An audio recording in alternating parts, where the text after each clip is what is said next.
2022년엔 하나님께서 좀 기도를 많이 하면서 시작하라고 하는 그런 부담과 또 감동을 주십니다. 그래서 사실 우리 크리스천들에게는 이 말씀과 기도라고 하는 것이 두 개의 중요한 축이지요. 아주 중요한 축이고, 이 말씀을 통해서 우리가 진리를 깨닫고 그 진리 안에 믿음으로 설 때 그것이 우리 삶에 아주 중요한 그런 믿음의 기둥이 됩니다. 그러나 동시에 이 기도라고 하는 것은 우리의 영을 더욱더 액티베이트 시키고 그 말씀대로 살 수 있는 힘을 주는 그런 능력이 됩니다. 그래서 작년이나 재작년 같은 경우에는 하나님께서 한 해를 시작할 때 그 가르침으로 시작하라고 하는 감동이 있었거든요. 하나님의 말씀을 깊게 우리가 함께 나누고 또 함께 듣고 그러면서 이 진리에 대한 가르침으로 시작하라고 하는 감동이 있었는데, 올해는 시작할 때 하나님께서는 기도하라는 마음을 계속 주세요. 그래서 기도를 많이 하라고 하는 감동을 계속 주셔서 3주 기도하는 내내 말씀도 말씀이지만 기도를 좀 집중적으로 하면서 그렇게 가보려고 합니다. 기도할 때 우리 안에 변화가 일어나고 돌파가 일어날 줄 믿습니다. 그리고 지금 우리 앞에 놓여 있는 이 수많은 개인적인 문제들, 가정의 문제들, 또 교회의 문제들, 또 이 나라와 민족이 맞닥뜨리고 있는 문제들, 이 모든 문제는 사실은 영적인 것에 열쇠가 있습니다. 결국 영적인 열쇠가 있는데 이 영적인 것으로 풀어가야만 풀리지, 우리가 전략을 짜고 더 많은 열심을 내고 그런다고 해결되고 풀리지 않습니다. 영적인 돌파가 반드시 있어야 됩니다. 그리고 돌파를 위해서는 누군가는 기도해야 돼요. 결국 누군가는 기도해야 되고 어디선가는 기도하는 그런 근원지가 있어야 되지 않겠습니까? 적어도 이 나라와 이 민족을 위해서, 또 이 땅의 교회들을 위해서 어딘가는 정말 뜨겁게 하나님 앞에 부르짖고 기도해야 되는 데가 있다고 저는 그렇게 생각이 들어요. 그리고 연초에 좀 그 일을 위해서 우리가 합심해서 많이 기도했으면 좋겠습니다. 기도할 때 우리 안에 영이 새로워지고, 기도할 때 우리 안에 마음의 변화들이 일어나기 시작할 겁니다. 지난 이틀 동안 기도하시면서도 여러분 조금씩 변화가 일어나는 거 느껴지지 않으세요? 우리 마음의 변화가 일어나고 또 우리 영이 더 순결해지고, 이제 그런 변화들이 조금씩 일어나는데, 이것이 계속 기도로 뚫고 나갈 때 결국 어느 임계점에 이르면 큰 변화가 일어나게 될 거예요. 우리 좀 믿음을 가지고 기도하고 부르짖으면서 가봅시다. 자, 오늘은 시편 16편 말씀 함께 보려고 합니다. 시편 16편입니다. 시편 16편 11절까지 있는데 1절부터 11절까지 우리 한 목소리로 읽겠습니다. 시작. 하나님이여 나를 지켜주소서. 내가 주께 피하나이다. 내가 여호와께 아뢰되 주는 나의 주님이시오니 주밖에는 나의 복이 없다 하였나이다. 땅에 있는 성도들은 존귀한 자들이니 나의 모든 즐거움이 그들에게 있도다. 다른 신에게 예물을 드리는 자는 괴로움이 더할 것이라. 나는 그들이 드리는 피의 전제를 드리지 아니하며 내 입술로 그 이름도 부르지 아니하리로다. 여호와는 나의 산업과 나의 잔의 소득이시니 나의 분깃을 지키시나이다. 내게 줄로 재어둔 구역은 아름다운 곳에 있으며 나의 기업이 실로 아름답도다. 나를 훈계하신 여호와를 송축할지라. 밤마다 내 양심이 나를 교훈하도다. 내가 여호와를 항상 내 앞에 모시며 그가 나의 오른쪽에 계심으로 내가 흔들리지 아니하리로다. 이러므로 나의 마음이 기쁘고 나의 영도 즐거워하며 내 육체도 안전히 살리니 이는 주께서 내 영혼을 수월에 버리지 아니하시며 주의 거룩한 자를 멸망시키지 않으실 것임이니이다. 주께서 생명의 길을 내게 보이시리니 주의 앞에는 충만한 기쁨이 있고 주의 오른쪽에는 영원한 즐거움이 있나이다. 아멘. 주의 앞에 있는 충만한 기쁨과 주의 오른쪽에 있는 그런 풍성한 즐거움이 1년 내내, 아니 그 이후에도 평생 여러분과 함께 하시기를 축원합니다. 자, 오늘과 다음 시간은 두 번에 걸쳐서, 두 번이 될지 세 번이 될지 가봐야 알겠지만 하여간 두 번에 걸쳐서 시편 16편 말씀을 가지고 우리가 기도하려고 합니다. 시편 16편은 다윗의 기쁨과 즐거움을 노래하고 있는 그런 시편입니다. 다윗이 지은 시편이고요. 그리고 시편 16편을 그 성경책, 조금 설명이 들어있는 성경책에 보시면 아마 다윗의 믹담 이렇게 기록되어 있을 거예요. 그래서 믹담이 한자야 한국말이야? 아니요, 그냥 이게 히브리어 믹담입니다. 예, 그래서 믹담이야, 약간 그 원어로 믹담이란 뜻인데 이 믹담이라고 이름 붙여진 시편이 총 6편이 있습니다. 그것 중에 하나인데 이 믹담이 무슨 의미인지는 정확하지가 않아요. 학자들도 다윗의 믹담이라고 전해져 내려오기는 하는데 그게 정확히 무슨 뜻인지에 대해서는 잘 모릅니다. 그래서 뭐 여러 가지 해석이 있는데 이것을 그래서 어떤 분들은 이 시편을 황금의 시 또는 다윗의 보물이라고 부르기도 합니다. 황금의 시 또는 다윗의 보물 이렇게 부르기도 하고 또 어떤 분들은 이 믹담이라고 하는 어원이 정확하지는 않은데 아마 비밀 또는 신비 이런 뜻일 거다라고 해석하기도 합니다. 비밀, 신비. 자, 어쨌든지 간에 이 다윗의 믹담이라고 하는 시편은 뭐냐면 다윗의 비밀 또는 다윗의 어떤 신비. 근데 뭐에 대한 비밀이고 뭐에 대한 신비일까요? 이것이 다윗이 믿었던 하나님, 그러니까 다윗 신앙의 어떤 정수 이런 뜻인 거예요. 그렇죠? 예. 그래서 이것을 황금의 시 또는 다윗의 보물이라고 부르는 것은 다윗이 누렸던 신앙의 가장 어떤 진수 또는 다윗 신앙의 정수, 엑기스 이런 의미라는 거예요. 그래서 아마 이 믹담이 정확히 무슨 뜻인지는 몰라도 아마 그런 의미로 쓰였을 거다라고 학자들이 생각을 합니다. 그래서 이 시편을 시편 16편을 저희가 다시 이렇게 풀어서 생각을 해보면 다윗의 신앙의 가장 정수가 표현되어 있는 시편이다 이렇게 이해할 수가 있습니다. 그러니까 다윗이 믿었던 하나님, 다윗이 누렸던 신앙의 비결이 뭐냐? 다윗이 믿었던 신앙의 진수 또는 정수가 뭐냐? 또는 비결이 뭐냐? 다윗 신앙의 비결이 뭐냐? 그것을 저에게 알려주고 노래하고 있는 시편이 시편 16편입니다. 그래서 여러분들도 다윗이 누렸던 이 풍성한 하나님의 은혜, 다윗이 누렸던 이 하나님 안에서의 기쁨, 그 즐거움들. 그래서 다윗이 뭐라 그랬냐면 주의 앞에 충만한 기쁨이 있고 오른쪽에는 영원한 즐거움이 있다 그랬어요. 그러니까 이 다윗이 다윗이 죄지었을 때 이제 회개한 시편 말고 다윗의 다른 정상적인 시편들을 보면 굉장한 기쁨과 즐거움으로 넘치고 있습니다. 그렇죠? 이 다윗의 시편은 굉장한 기쁨과 즐거움들이 묘사되어 있어요. 그 이야기는 뭐냐면 다윗 신앙의 가장 핵심에 들어가 보면 기쁨이 있다는 거예요. 그러니까 다윗 신앙의 정수가 뭐냐면 하나님 안에 있는 기쁨과 주 앞에 있는 기쁨과 주의 오른편에 있는 영원한 즐거움이라고 하는 게 다윗이 누렸던 신앙의 정수라는 거예요. 그러니까 다윗을 다윗되게 하고 다윗을 위대한 하나님의 사람으로 칭송받게 하고 그리고 하나님께서 이는 내 마음에 합한 자라고 부르게 하고 이 다윗의 예배, 다윗의 장막이라는 이 놀라운 유업을 우리에게 열어주고 물려준 이 다윗 신앙의 가장 핵심과 정수는 뭐냐면 하나님을 기뻐하고 즐거워하는 거라는 거예요. 주 앞에 있는 즐거움과 주의 오른쪽에 있는 주 앞에 있는 기쁨과 주의 오른쪽에 있는 영원한 즐거움, 이것이 다윗 신앙의 정수입니다. 그래서 우리가 시편 16편을 살펴보면서 다윗이 누렸던 이 기쁨, 다윗이 누렸던 하나님, 그것에 대한 걸 좀 맛보고 우리 삶 가운데도 이런 기쁨과 즐거움들이 누려지게 된다면 우리도 다윗처럼 하나님과 동행할 수 있지 않겠습니까? 네. 그래서 시편 16편 말씀을 여러분 붙잡으시고 또 힘들 때마다 이 말씀을 계속 반복하시고 이 말씀을 가지고 기도하시고 1년 내내 붙잡고 한번 가보세요. 우리 안에 다윗이 누렸던 것과 같은 그런 종류의 즐거움과 기쁨과 또 하나님과 동행하는 축복이 우리에게도 누려지게 될 줄 믿습니다. 자, 그래서 오늘은 시편 16편을 통해서 다윗 영성의 비밀, 다윗 영성의 진수가 무엇이었는지를 함께 살펴봅시다. 자, 먼저 1절입니다. 1절에 이렇게 고백합니다. 자, 시작. 하나님이여 나를 지켜주소서 내가 주께 피하나이다. 이게 다윗의 첫 번째 비밀이에요. 첫 번째 진수예요. 다윗 신앙의 첫 번째 정수는 뭐냐면 주께 피하는 거예요. 주께 피하는 거예요. 다윗은 여러분 인생의 위기를 많이 겪었던 사람입니다. 아마 다른 사람들보다 훨씬 큰 위기들을 정말 여러 번 겪습니다.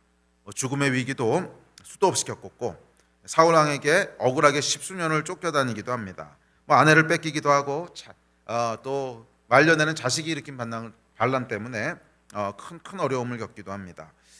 다윗은 정말 인생에 굴곡이 많았던 사람입니다. 그런데 그럴 때마다 다윗이 선택했던 것은 뭐냐면 항상 똑같았는데 하나님이여 나를 지켜주소서 내가 주께 피하나이다 이거였어요. 이 수많은 인생의 위기를 겪고 수많은 인생의 굴곡을 통과하는데 다윗은 한 번의 예외도 없이 항상 무엇을 선택하냐면 하나님이여 나를 지켜주소서 내가 주께 피하나이다. 이것을 선택해요. 이것이 여러분 다윗이 누렸던 신앙의 가장 핵심적인 비밀이에요. 다윗 신앙의 정수예요.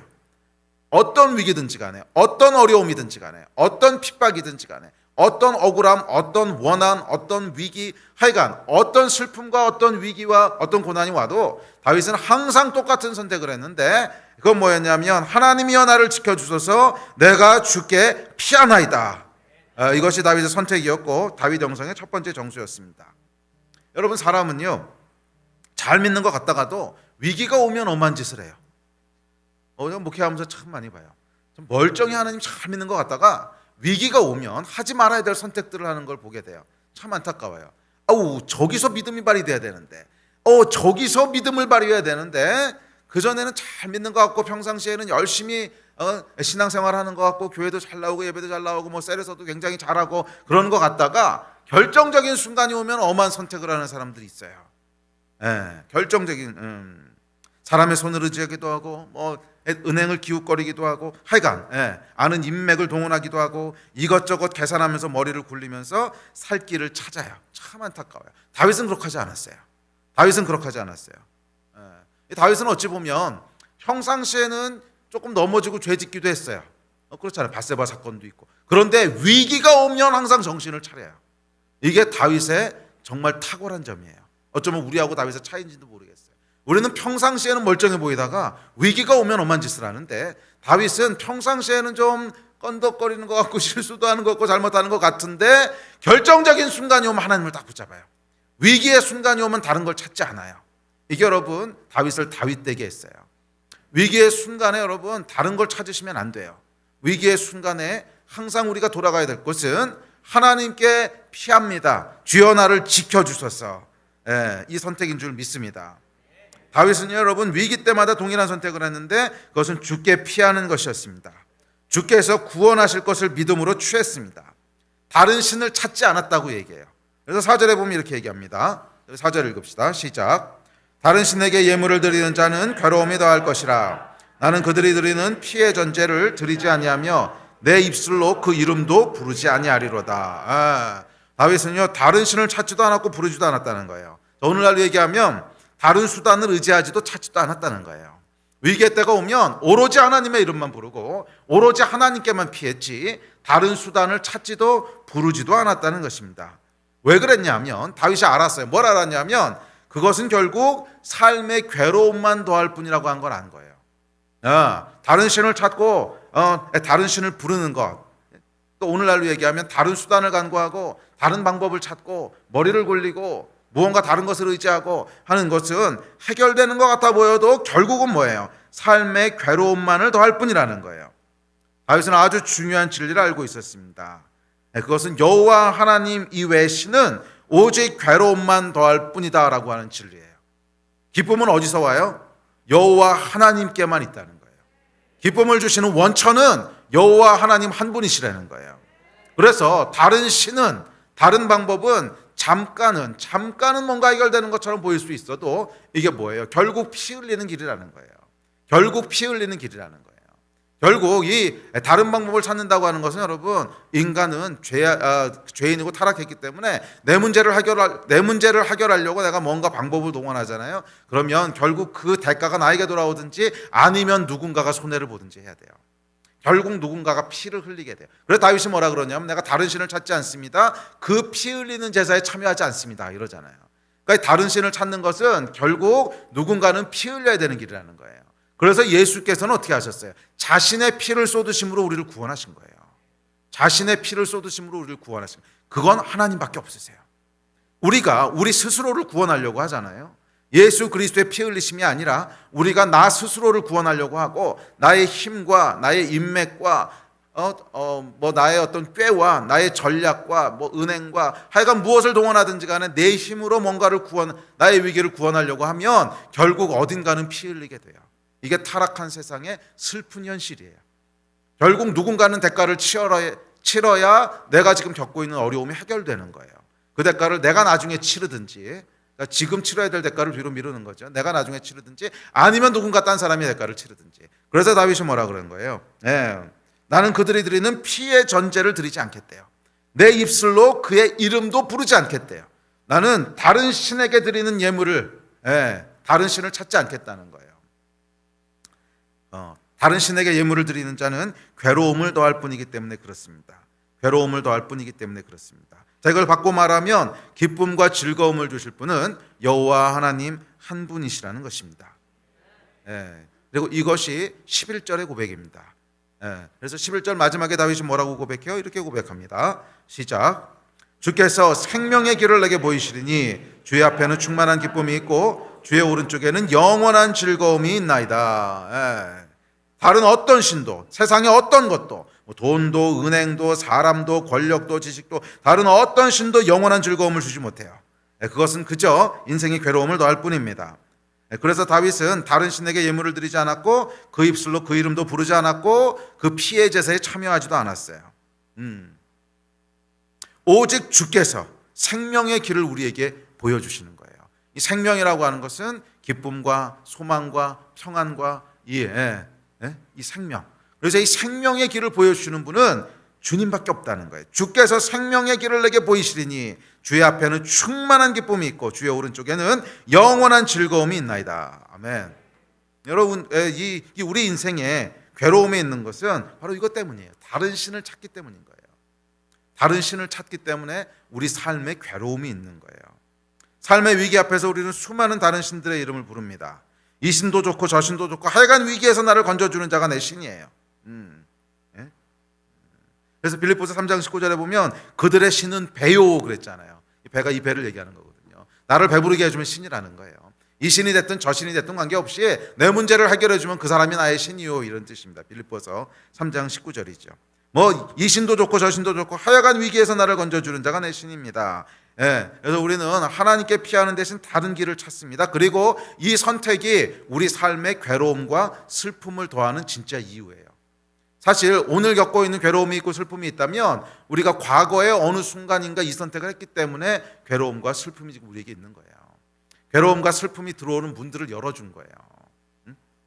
실수로 했던, 연약해서 했던, 오래전에 했던, 하여간 언젠가 어느 순간인가 우리가 문을 연 적이 있는 거예요. 여호와 하나님을 부르고 여호와 하나님께서 보이시는 길에 그 길로 간 것이 아니라 다른 문을 연 거예요.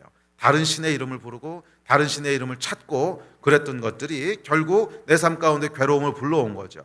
그때는 잠깐 해결된 것 같아 보일 수도 있어요. 하지만 이것의 본질은 괴로움을 더하는 것이기 때문에 이 괴로움이 잠깐 뒤로 밀려서 지금 나에게 임하는 거예요. 그러므로 이런 것들은 여러분 회개하고 일단 문을 닫는 것부터 시작해야 됩니다. 내가 과거에 문을 열었던 것들이 있다면 이거에 대해서 문을 닫고 회개하는 것으로부터 시작돼야 됩니다. 오늘 내 안에 해결되지 않은 우울함이 있고 슬픔이 있고 어려움이 있다면 사실은 회개로부터 시작하는 것이 맞습니다. 내가 문을 열었던 적이 있어요. 고이든 타이든 실수든 하여간 내가 문을 열었던 순간이 있어요. 그 순간에 이 괴로움이 우리 안에 들어오게 되는 거거든요.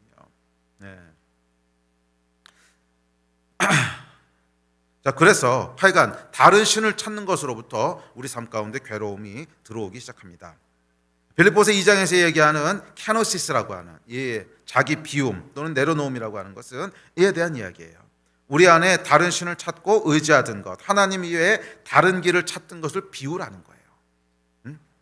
나를 의지하는 것들, 내 힘을 의지하는 것들, 다른 어떤 것들을 의지하는 것들, 이것을 비우라는 거예요. 왜? 그래야 하나님께서 역사하실 공간이 생기는 거죠.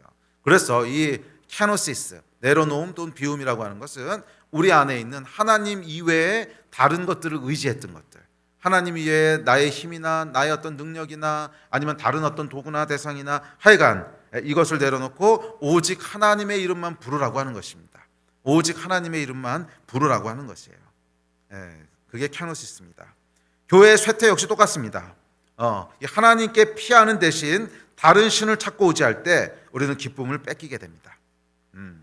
충만한 기쁨은 오직 주 앞에만 있어요.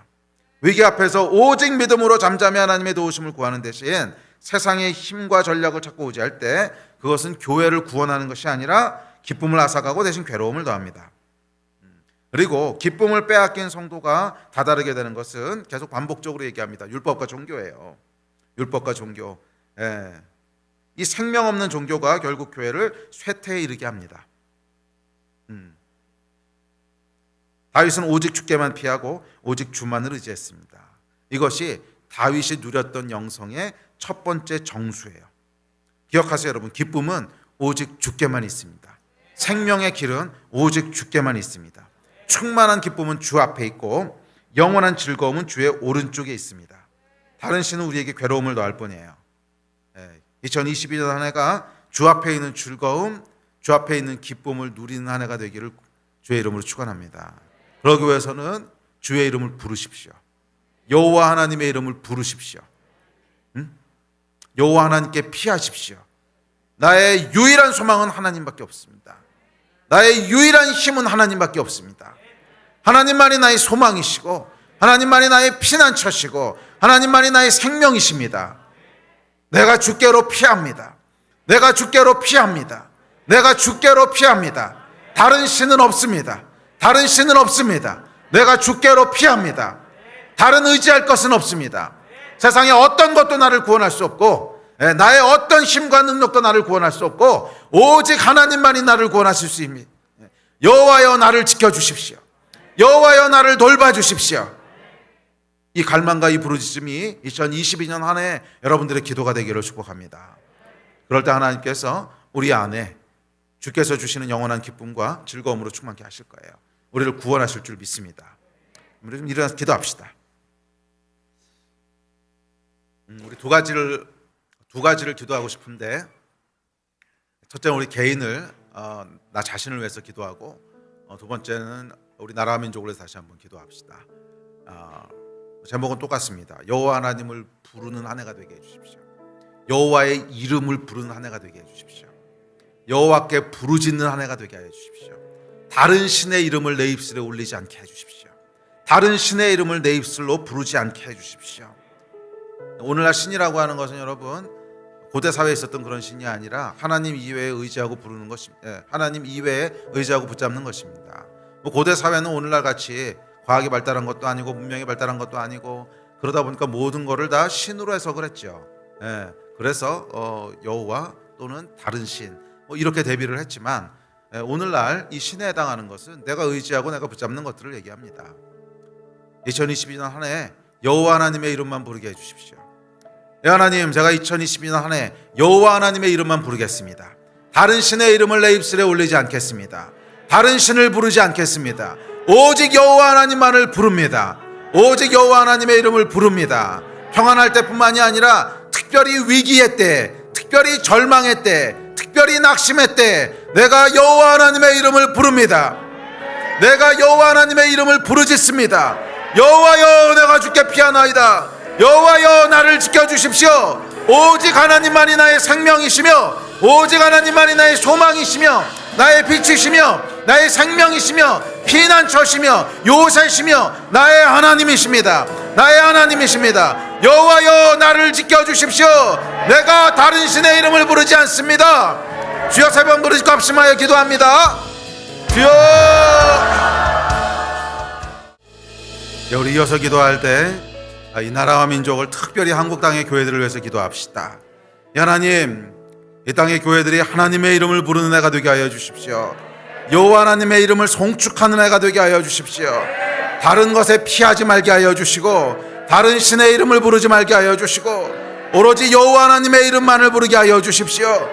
주여, 여호와 하나님을 향한 갈망이 이 땅의 교회들 가운데 충만하게 하여 주십시오. 여호와 하나님께 피하는 한 해가 되게 하여 주시고 여호와 하나님께 부르짖는 한 해가 되게 하여 주시고 여호와 하나님의 이름을 부르는 한 해가 되게 하여 주십시오.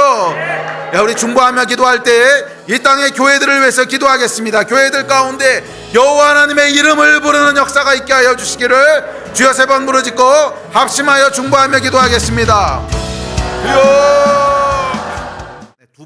두 번째 정수를 살펴보려고 합니다. 2절입니다. 2절 같이 읽어봅시다. 시작. 내가 여호와께 아뢰되 주는 나의 주님이시오니 주밖에는 나의 복이 없다 하였나이다. 다윗의 두 번째 정수는, 신앙의 진수는 뭐냐면 주밖에는 나의 복이 없다는 거예요. 자, 복이라고 하는 히브리어를 찾아보시면 이 복은 여러분이 잘 아는 단어 토브라고 하는 단어입니다.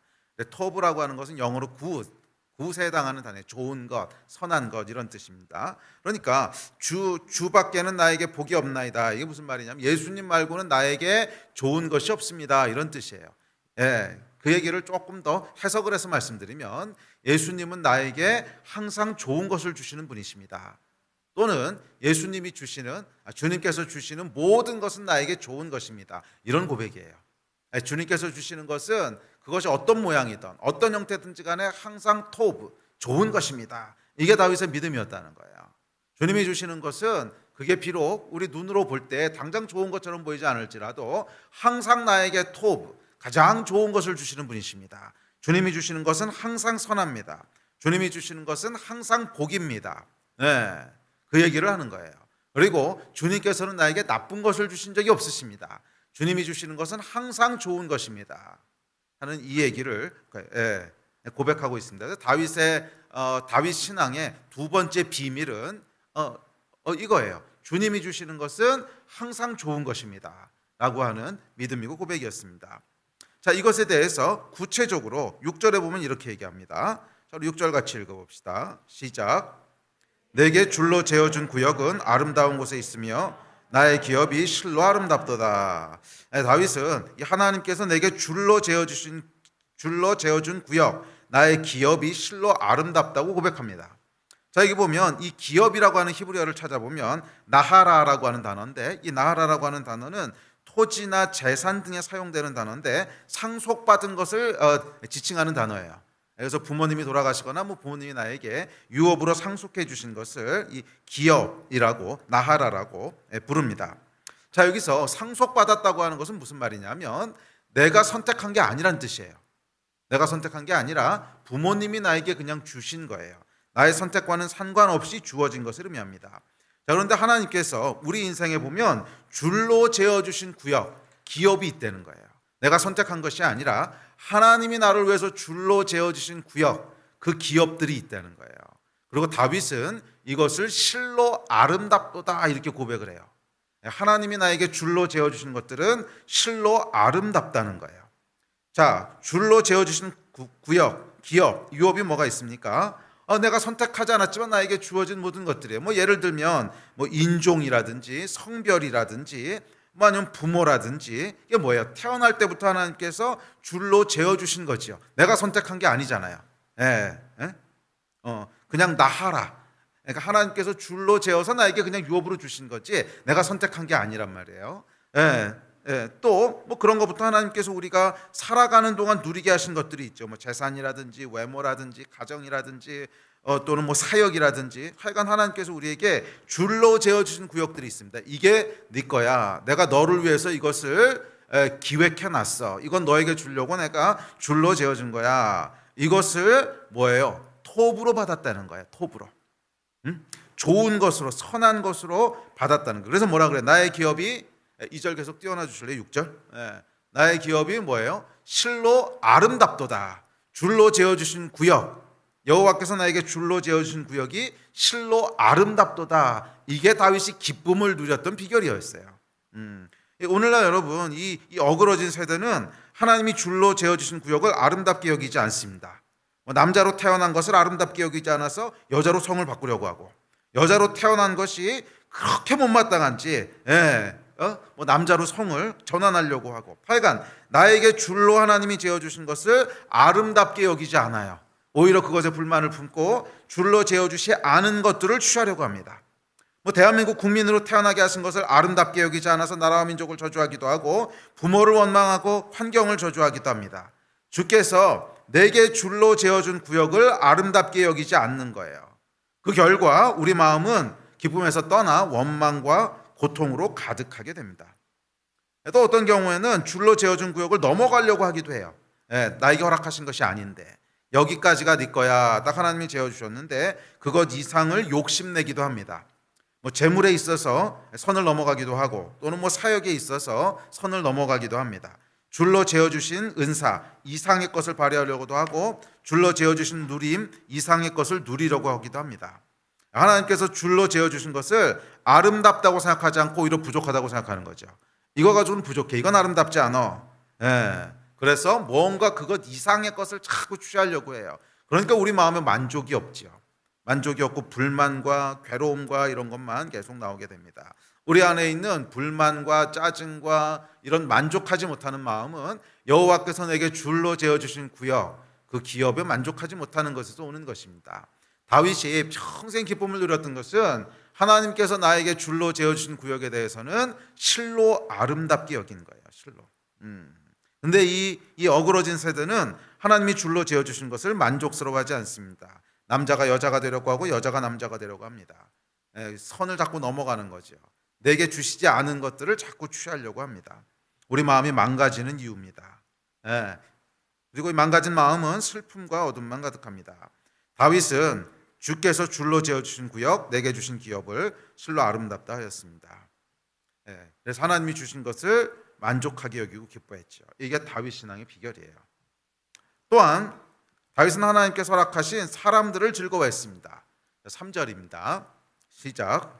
땅에 있는 성도들은 존귀한 자들이니 나의 모든 즐거움이 그들에게 있도다. 다윗은 하나님이 주신 모든 것을 선하다고 믿었는데 그 모든 것 중에는 사람도 있죠. 나에게 줄로 재어진 구역 안에는 어떤 재물이나 어떤 능력이나 이런 것만 있는 게 아니라 내 인생 가운데 허락하신 사람들도 마찬가지예요. 내 인생 가운데 허락하신 사람들, 가족들, 형제들, 또 우리가 교회에서 함께 생활하고 또 함께 하나님 앞에서 사랑을 나누고 하나 되는 형제 자매들, 뭐예요 이게? 하나님이 허락하지 않으셨으면 절대로 그렇게 내 인생 가운데 그 사람들을 누릴 수 없다는 거예요. 그래서 우리 인생 가운데 만나게 하시고 인생 가운데 함께 관계하게 한 사람들은 하나님이 허락하신 거예요. 줄로 재어주신 구역 안에 있는 거예요. 그리고 그 사람들을 어떻게 봤어요? 존귀한 자들로 봤어요. 나의 모든 즐거움이 거기서부터 나온대요. 나에게 허락하신 사람들을 존귀한 자들로 볼 때 나의 모든 즐거움이 거기서부터 나온대요. 줄로 재어주신 구역 안에는 사람들도 있습니다. 그래서 땅에 있는 성도들, 나와 함께 하나님의 사랑을 나누고 함께 하나님의 나라를 세워갈 사람들, 다윗의 모든 즐거움이 이들에게 있다는 거예요. 그래서 다윗은 이 하나님이 다윗의 인생에 허락하신 사람들을 성도로 존귀하게 여겼습니다. 존귀하게 여겼다고 하는 것은 사람을 함부로 대하거나 이용해 먹거나 그렇지 않았다는 거예요. 아무리 보잘것없어 보이고 아무리 어려 보이고 그래도 그들은 하나님이 이 땅에 두신 성도고 존귀한 자들이고 거룩한 존재입니다. 그래서 이 다윗은 사람의 직위 여하와 나이와 그 사람이 가지고 있는 어떤 소유나 재물이나 이런 것과 관계없이 땅에 있는 모든 성도, 하나님께서 내 인생 가운데 하나님의 나라를 함께 세워가라고 두신 이 성도들은 다 존귀한 자로 여겼어요. 그리고 다윗의 즐거움이 거기서부터 나왔습니다. 이 존귀하다고 하는 것은 가치가 있다, 크고 위대하다 이런 뜻입니다. 자, 그리고 이것이 다윗이 누렸던 기쁨의 근원이었는데 나와 함께 있는 자들이 다 크고 위대하고 존귀하고 유명한 자들이라고 여겼다는 거야. 그러니까 어찌 기쁘지 않겠습니까? 그런데 여러분 반대로요. 나와 함께 있는 사람들이 다 쓸모없고 거추장스럽고 바보 같고 그런 잉여야. 또는 나와 함께 있는 사람들은 내가 경쟁해서 이겨야 될 사람들이야. 이제 그렇게 보고 있다면 내 마음이 기쁘고 즐거울 리가 없죠. 잘 생각해 보세요. 잉여들하고 함께 살아가는 나는 뭐예요? 내 주위에 있는 사람들이 다 쓸모없는 사람들이고 형편없는 사람들이고 잉여물인데 그 안에 있는 나는 뭐야? 나도 그런 존재라는 거예요. 그 안에 만족과 기쁨이 나올 리가 없어요. 사실 우리가 만족과 기쁨은 언제 나오냐 하면 내 주변에서 나와 함께하는 하나님이 허락하신 사람들이 다 크고 위대하고 존귀한 존재라고 인식할 때 나도 그런 존재로 인식이 되는 거예요. 와, 그 가운데 함께 살아가는 이것이 얼마나 큰 특권인가. 나도 하나님께서 그 가운데 두셨구나. 이게 나에 대한 기쁨을 주는 것이지, 내 주변에 있는 사람들이 다 부족해 보이고 한심해 보이고 쓸모없고 잉여물이고 그럼 그 가운데 살아가고 있는 나는 뭐냐는 거예요. 기쁠 리가 없어요. 마음이 즐거울 리가 없어요. 그래서 여러분 다윗의 주께서 허락하신 모든 것을 선한 것으로 여기는 믿음은 사실은 사람들에게도 그대로 반영이 돼서 나와 함께 있는 자들을 존귀한 크고 강하고 위대한 자들로 그렇게 인식했어요. 그리고 그 결과 다윗에게는 큰 기쁨이 있었습니다. 빌립보서를 우리가 주일날 살펴볼 텐데 빌립보서에 보면 바울의 기쁨이 나오는데 바울의 기쁨도 다윗과 크게 다르지 않았습니다. 이제 빌립보서를 가다 보면 다윗의 기쁨은 디모데였고 에바브로디도였고 빌립보 성도였어요. 다윗도 역시 하나님이 그 인생에 허락하신 사람들로 인하여 큰 기쁨을 누렸는데 그 기쁨의 근원도 다윗도 똑같아요. 그 성도들을 존귀한 자로, 성도로 그렇게 여겼을 때 다윗에게 기쁨이 됐습니다. 여러분 어떠십니까?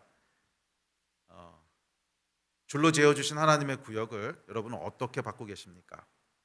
줄로 재어주신 하나님의 구역, 여러분의 어떤 성별 또는 여러분의 외모일 수도 있고 아니면 나에게 주신 은사들, 능력들, 환경들, 부모님, 남편, 자녀들 정말 톱으로 보고 계십니까? 성령께서 이 역사를 행하셔야 될 줄 믿습니다. 우리 안에 우리에게 주신 것들을 불만스러워하고 우리에게 허락하신 사람들에 대해서 감사하지 못하고 하는 이 마음들이 성령께서 바꿔주셔야 돼요. 이 마음을 바꿔주셔야 돼요. 그랬을 때 우리가 이것을 선하게 보기 시작하고 감사하게 보기 시작하고 그럴 때 우리 안에 하나님께서 허락하시는 기쁨과 즐거움들이 충만해질 줄 믿습니다.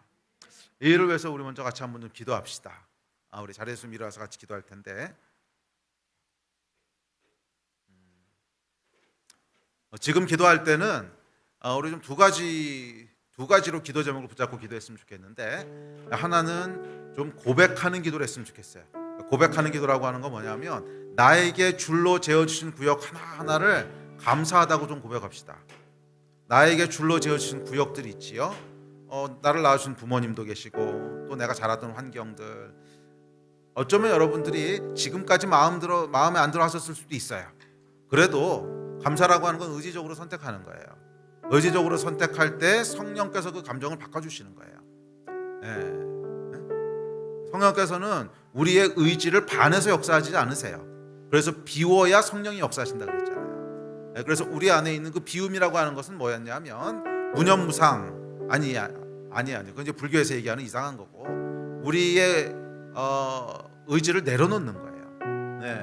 그래서 어쩌면 지금까지 여러분들이 별로 마음에 안 들어했을 수도 있어요. 그래서 외모일 수도 있고 성별일 수도 있고 자라온 환경일 수도 있고 부모님께 받은 상처일 수도 있고 또 아니면 여러분들이 재정적으로 넉넉치 않다 그러면 재정을 하나님이 충분히 주시지 않으신 걸 수도 있고 하여간 그런 것들이 우리 안에 이렇게 쓴뿌리로 자리 잡고 있을 수 있어요.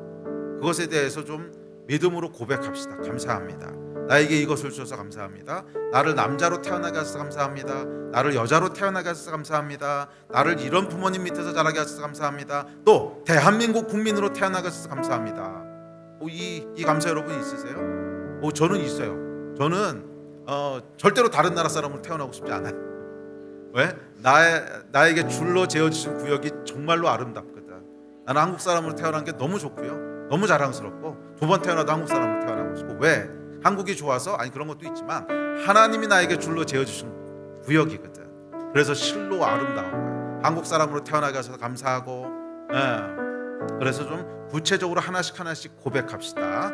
그리고 혹시 그렇게 고백하다가 여러분 안에 어떤 사람들에 대해서 고백하십시오. 나에게 이런 남편을 주셔서 감사합니다. 아내를 주셔서 감사합니다. 우리 셀에서 이런 셀 리더를 주셔서 감사하고 이런 셀 형제들을 주셔서 감사하고 내 속을 저렇게 썩이는 저놈이 하여간 그분을 주셔서 감사하고 하여간 사람들에 대해서 하시는 김에 또 이런 목사님을 주셔서 감사하고 저는 또 여러분 같은 성도를 주셔서 감사하고 하여간 감사하시고요. 그렇게 하다가 해결 안 되는 부분들이 분명히 있을 거예요. 내 안에 이게 동의가 안 되고 해결이 안 되는 부분이 있으면 성령께 구하십시오. 도와주십시오. 내 안에 이런 장애물이 있습니다. 성령님 내 힘으로 안 됩니다. 도와주십시오. 내 안에 주께서 줄로 재어주신 구역을 실로 아름답게 보는 마음을 허락하여 주십시오. 그렇게 간절히 간구하십시오. 이 시간 성령께서 우리의 고백을 받으시고 우리 안에 다윗 안에 있었던 기쁨들을 우리에게도 부으실 줄 믿습니다. 준비되셨습니까? 그럼 우리 주여 3번 크게 부르짖고 합심해서 기도하시겠습니다. 주여. 예, 우리 7절 말씀 같이 공독합시다. 시작. 나를 훈계하신 여호와를 송축할지라 밤마다 내 양심이 나를 교훈하도다. 다윗은 하나님이 주신 것을 복으로 톱으로 취했는데 좋은 것뿐만이 아니라 훈계하는 것도 톱으로 취했습니다.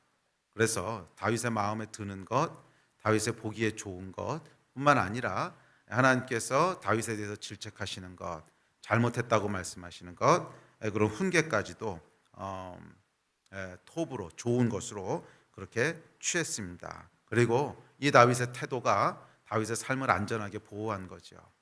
만약 다윗이 이 하나님께서 훈계하시는 것을 좋은 것으로 취하지 않았다면 아마 다윗의 삶은 회복될 수 없는 나락으로 떨어졌을 거예요. 그런데 감사하게도 다윗은 하나님이 훈계하시는 것, 좋아 보이지 않는 것까지도 톱으로 받아들였습니다. 여호와의 훈계는 때로는 많은 경우에 사람들을 통해서 옵니다. 여호와의 훈계가 많은 경우에는 사람들을 통해서 옵니다. 왜냐하면 우리가 이제 훈계를 받아야 될 상황이다라고 하는 것은 뭔가 잘못된 게 있다는 거죠. 뭔가 잘못된 게 있다고 했을 때는 우리의 영적인 상태가 정상일 리가 없습니다. 정상인데 잘못된 걸 했겠어요? 네. 그리고 정말 영적으로 깨어있고 정상이라면 이미 훈계하기 전에 회개했겠죠. 근데 훈계가 필요하다라고 하는 것은 내 영적인 상태가 내 잘못을 인지하지 못하는 상태라는 거예요. 네. 그래서 훈계라고 하는 것이 어떨 때는 물론 우리가 이 기도하고 말씀을 묵상할 때 하나님께서 우리의 마음을 통해서 역사하실 수도 있어요. 그렇지만 많은 경우 훈계는 그렇게 하지 못할 만큼 영이 침체되어 있기 때문에 사실 훈계가 필요한 거거든요. 그래서 훈계는 거의 대부분 사람들을 통해서 옵니다. 주변의 영적인 리더나 또는 셀 리더나 아니면 친구들이나 아니면 형제들이나 그런 사람들을 통해서 훈계가 들어와요. 그래서 우리가 훈계를 감사히 받는다고 하는 것은 하나님의 훈계를 감사히 받는다고 하는 것은 사람의 훈계 앞에 겸손히 받아들인다는 뜻입니다. 그래서 어떤 사람은 하나님의 훈계는 내가 받지만 사람의 훈계에 대해서는 자존심 때문에 그 훈계를 잘 받지 못하는 사람들이 있는데 사실 여러분 사람의 훈계를 받지 못하는 사람이 어떻게 하나님의 훈계를 받겠어요? 이건 말도 안 되는 소리입니다. 하나님의 훈계를 받는다고 하는 것은 내 안에 있는 내적인 어떤 태도이기 때문에 하나님의 훈계를 받는 사람은 사람의 훈계도 받아요. 반대로 사람의 훈계를 받지 않는 사람은 하나님의 훈계도 받지 않는다는 것입니다. 사람의 훈계를 받아야 될 만큼 영이 눌려 있는데 그런 상태에서 하나님의 음성이 들릴 리가 없잖아요. 그러니까 당연히 훈계를 받지 못합니다. 사람의 훈계를 받아들이는 것이 중요합니다. 그래서 여러분 다윗도 보십시오. 다윗이 언제 여호와의 훈계를 받아들여요?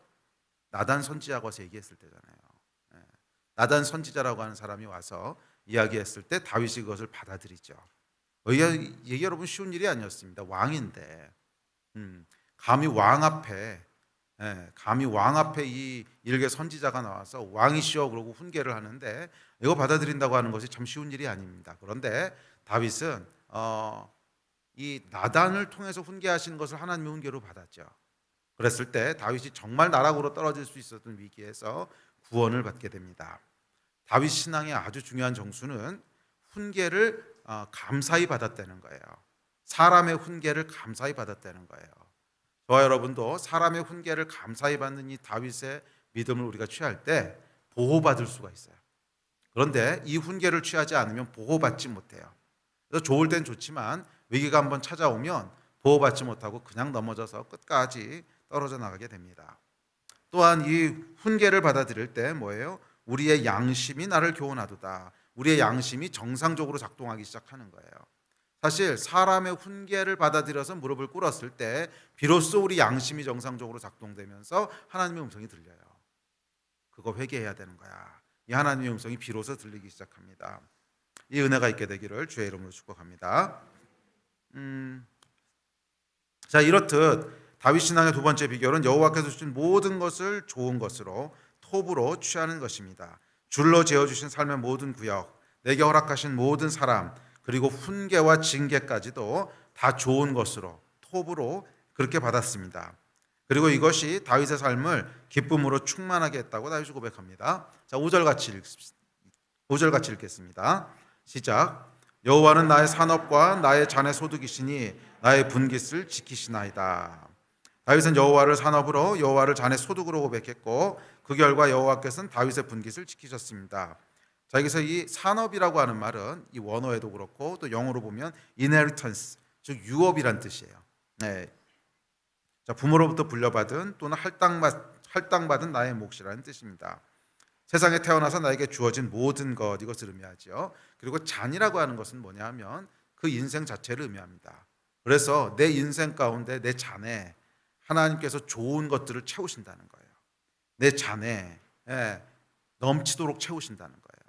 내 인생에 기쁨과 즐거움의 축복을 넘치도록 채우신다는 거예요. 시편은 여러 번 잔에 대해서 고백합니다. 우리 잔에 대한 것들을 한 두세 구절 읽어볼까요? 자, 시작. 악인에게 그물을 던지시리니 불과 유황과 태우는 바람이 그들의 잔의 소득이 되리로다. 내가 구원의 자를 들고 여호와의 이름을 부르며 주께서 내 원수의 목전에서 내게 상을 차려주시고 기름을 내 머리에 부으셨으니 내 잔이 넘치나이다. 자, 그래서 우리 인생의 잔은 그 시편 11절에 보면 불과 유황과 태우는 바람, 저주로 가득 찰 수도 있고요. 또는 하나님의 구원과 기쁨으로 가득 찰 수도 있어요. 다윗의 잔이 주께서 주시는 기쁨으로 가득 찼듯이 저와 여러분의 삶에도 주께서 주시는 기쁨으로 잔이 충만하게 되기를 주의 이름으로 축원합니다. 자, 다윗의 영성의 세 번째 비결입니다. 8절 읽습니다. 자, 시작. 내가 여호와를 항상 내 앞에 모시며 그가 나의 오른쪽에 계심으로 내가 흔들리지 아니하리로다. 다윗 신앙의 세 번째 비밀, 세 번째 정수는 뭐냐 하면 항상 여호와를 그의 앞에 모셨고 항상 여호와를 그의 오른쪽에 두었다는 거예요. 자, 그러니까 이 세 번째 비결은 뭐냐 하면 항상 하나님과 친밀하게 동행했다는 거예요. 삶의 모든 순간마다 하나님을 항상 기억했다는 거예요. 자, 여호와를 항상 내 앞에 모셨다는 것은 여호와께서 항상 내 앞에 계신 것처럼 인식하고 살았다는 거예요.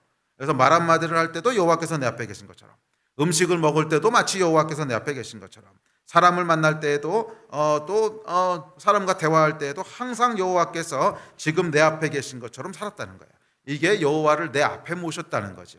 이게 다윗 신앙의 세 번째 정수예요.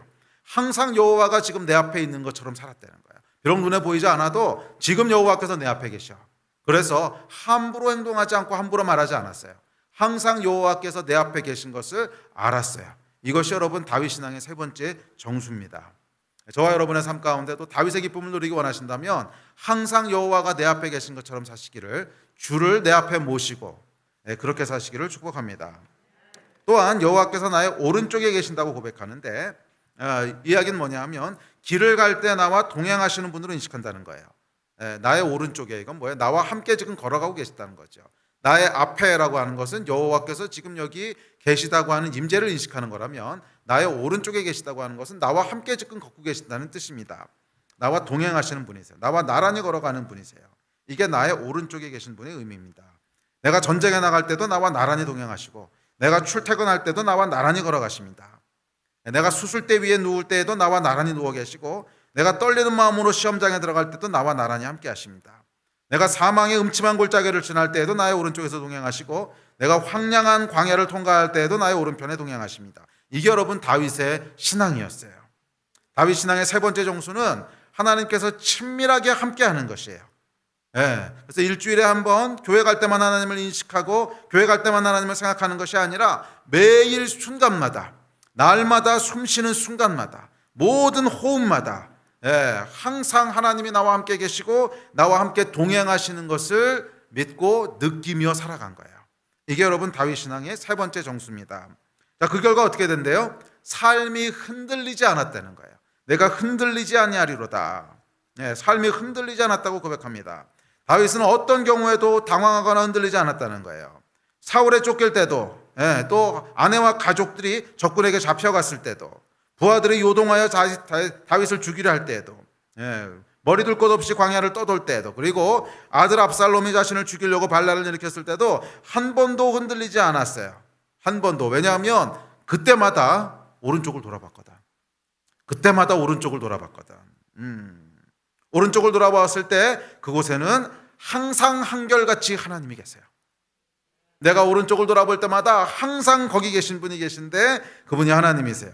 눈 하나 깜짝하지 않고 거기 계시며 나를 지키시고 어떤 상황 가운데서 당황하지 않으시고 나를 지키시며 나와 함께 걷고 계신 이 여호와 하나님이 내 오른쪽에 계신 것을 보는 거예요. 광야에서도 환난 가운데도 위기 가운데도 상상할 수 없는 그런 상황 가운데도 다윗이 오른쪽을 바라봤을 때는 그 상황 가운데서도 눈 하나 깜짝하지 않으시고 거기에 바위처럼 서 계시며 나를 붙잡고 계시며 나를 지켜보고 계신 분이 거기 계신 거예요. 그래서 다윗은 흔들리지 않았어요. 내가 흔들리지 아니하리로다. 이것이 여러분 다윗 신앙의 정수였습니다. 여호와 하나님과 동행하는 삶, 매일 모든 순간마다 호흡하는 모든 시간마다 여호와 하나님을 생각하고 친밀하게 동행하는 삶, 여러분 다윗 신앙의 세 번째 정수입니다. 그리고 그것이 다윗의 인생을 흔들리지 않게 튼튼한 바위 위에 올려놓았습니다.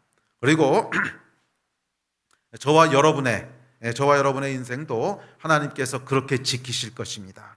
흔들리지 않게 지키실 것이고 바위처럼 지키실 것이고 우리가 위기에 처할 때마다 오른쪽을 돌아보면 그곳에는 항상 하나님이 계시고 항상 우리를 지키고 계시고 이분이 우리 하나님이신 줄 믿습니다. 자, 다윗이 다시 이어서 고백합니다. 9절부터 11절입니다.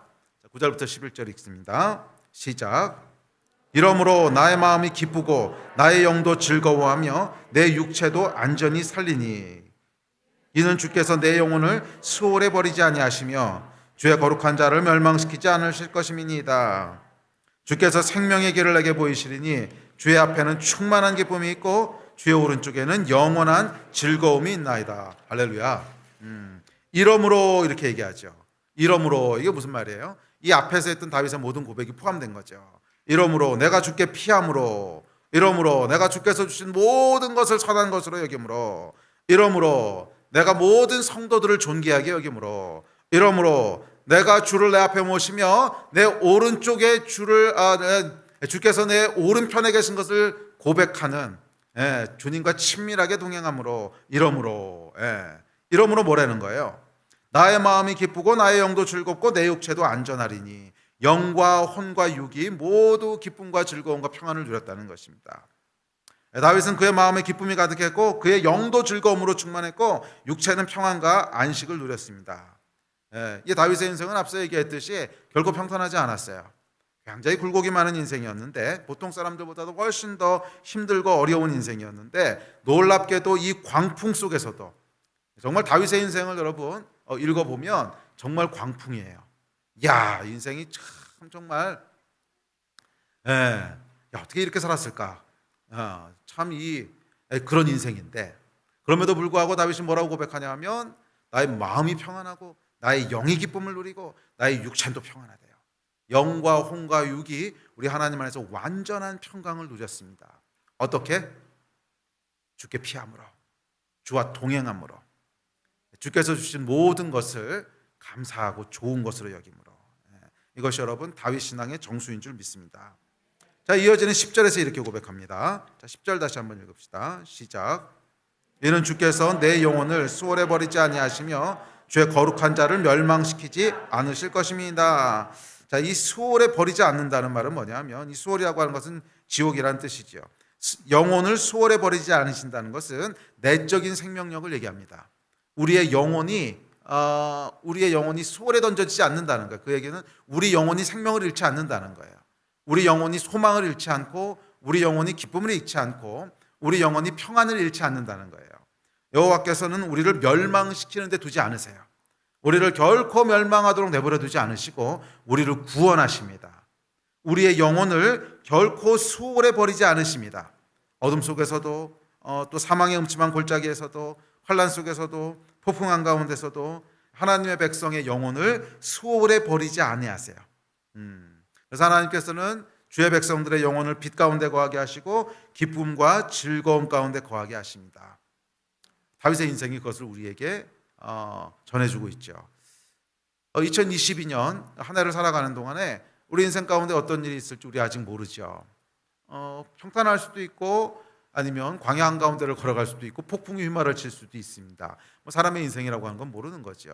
그렇지만 한 가지는 확실합니다. 하나님께서 우리 영혼을 수월해 버려두지 않으신대요. 우리의 영혼이 메마르지 않는다는 거예요. 광야 한가운데 있어도 목마르지 않을 거고 폭풍 한가운데 있어도 흔들리지 않을 거고 사망의 음침한 골짜기를 걸어갈 때에도 낙심하지 않을 거라는 거예요. 우리 영혼이 스월에 던져지지 않을 거예요. 그리고 결국은 우리를 파멸해서 구원하실 것입니다. 이 말씀을 여러분 믿으십니까? 다윗이 이것을 믿었어요. 다윗이 하나님께서는 내 영혼을 수월해 버려두지 않으십니다. 하나님께서는 내 인생을 멸망해 버려두지 않으십니다. 반드시 구원하십니다. 내 영혼은 어떠한 경우에도 메마르지 않습니다. 내 영혼은 어떠한 경우에도 낙심하지 않습니다. 내 영혼은 어떠한 경우에도 소망을 잃지 않습니다. 내 영혼은 어떠한 경우에도 눌리지 않습니다. 이것이 여러분 다윗의 고백이었고 하나님이 실제로 다윗을 그렇게 지키셨어요. 이 말씀이 그대로 이루어진 한 해가 되기를 축복합니다. 우리 같이 좀 일어나서 기도합시다. 11절에 보면 이렇게 얘기합니다. 주께서 생명의 길을 내게 보이시리니 주의 앞에는 충만한 기쁨이 있고 주의 오른쪽에는 영원한 즐거움이 있나이다. 할렐루야. 주의 앞에는 충만한 기쁨이 있고 주의 오른쪽에는 영원한 즐거움이 있나이다. 이 주 안에 있는 복이 2022년 한 해 동안 우리와 함께 하기를 축원합니다. 우리 함께 좀 기도할 때 이 다윗의 믿음과 다윗의 고백을 가지고 좀 기도합시다. 하나님께서 나의 오른편에 계십니다. 하나님이 내 앞에 계십니다. 나는 결코 혼자가 아닙니다. 주께서 나와 동행하시고 환난 가운데도 어려움 가운데도 폭풍 가운데도 나와 동행하시고 그래서 항상 오른쪽을 돌아볼 때마다 하나님이 거기에 나를 지키고 계십니다. 우리 영혼을 수월해 버려두지 않으십니다. 다윗의 믿음을 가지고 고백하면서 주 앞에 나갑시다. 하나님 2022년 한 해에도 다윗이 누렸던 이 기쁨과 즐거움이 우리 것이 되게 하여 주십시오. 주 앞에 충만한 기쁨이 있고 주의 오른쪽에 영원한 즐거움이 있다 하였사온데 이 기쁨과 즐거움이 우리와 동행하는 한 해가 되기를 간절히 소원합니다. 성령님 우리 안에 다윗의 영을 부으십시오. 성령님 우리 안에 다윗의 영을 부으십시오. 우리 하나님을 즐거워하며 우리 하나님께 피하며 우리 하나님이 주신 모든 것을 귀하게 여기며 우리 하나님과 동행하였던 다윗의 영을 우리 가운데 부으셔서 다윗의 즐거움이 우리 가운데 임하게 하시기를 간절히 소원합니다. 2022년 안에 우리 영혼을 하나님께서 수월해 버리지 않으실 것입니다. 우리를 파멸하도록 내버려두지 않으실 것입니다. 하나님 다윗의 즐거움과 다윗의 영이 우리 가운데 충만하게 역사하는 한 해가 되게 하여 주시옵소서. 이 일을 위해서 우리 주여 3번 부르짖고 합심해서 기도하시겠습니다. 주여